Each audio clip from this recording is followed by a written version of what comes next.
Hi, this is my Module 5 reflection. So my three favorite websites that I went over in this module would have to be BrainPop, Discovery Education, and QA. So BrainPop was probably my most favorite because I'm working with first grade, second grade. That's kind of where I'm headed in my education, what I want to teach. So for BrainPop, it was really animated and it had many activities, hands-on activities that I could use for my kids to learn in an efficient way that would keep them entertained. Um, there's a lot of different sections like math, science, social studies, arts and music. So when I clicked on arts and music because it's not really a popular subject that people teach anymore, but I think it's important to teach still. So I went through there and I clicked on a random artist, Louis Armstrong, and it gave me so many different things that I could use to have the students learn. So many different outlets for them to learn about this guy. There was a movie that they could watch. They could do many different games. There was a time zone. They could make a map, like a bubble map, um, and they could take a quiz at the end of it as well. And so there's just a lot of different ways that they could learn.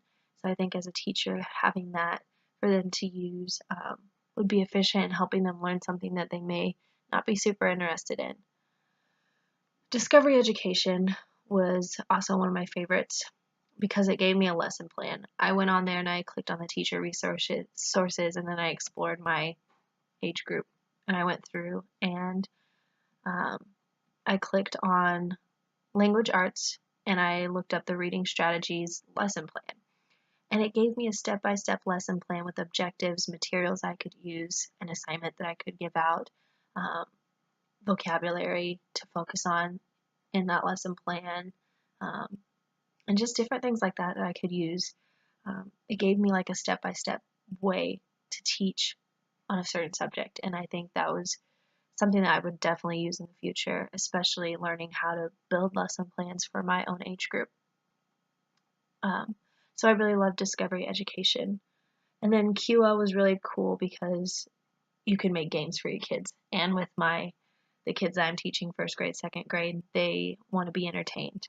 And learning isn't always fun for them. So QA I think would be a great way for them to have learning be something that's fun for them that they could do at home for homework by doing those online activities. Teacher wise, I think that it's super useful because I can build games for them to help them learn in a fun way over something specific. Like one of the activities I did was compound words, um, and it was like a jumbled word scramble over compound words. So it was kind of teaching them how to um, spell these words and what what they are. And so I think that's really awesome to use when it comes to making learning fun for children, especially when it comes to grammar and spelling and reading. So I think as a future teacher, I'm going to use that a lot in my classroom. And I think that the fee-based sites are going to, the cost, I think that for things like Discovery Education or BrainPop or things like that, I think that they are very, very worth it because of the simple fact that they will entertain your kids as well as helping them learn at the same time. Um, it just depends on if you're going to use it a lot, which I think I would only pay for a certain site if I would use it a lot. So for me, I think it's worth it, especially for something like QA. I would use QA all the time, so I definitely would pay for that. And the last thing to talk about is the OER repositories. So I went on to Open Academy, one of the resources, and I think that's probably my favorite site out of all three because it was very simple to find what I wanted to find. All I had to do was look at either universities or subjects and just go to whatever subject I'm teaching, like literature or philosophy or math, and I could go click on that and then it would just bring up all these resources, all um, these examples. Like for math, they would give a lot of examples, all these different things that I can use um, to help better my education as well as my kids.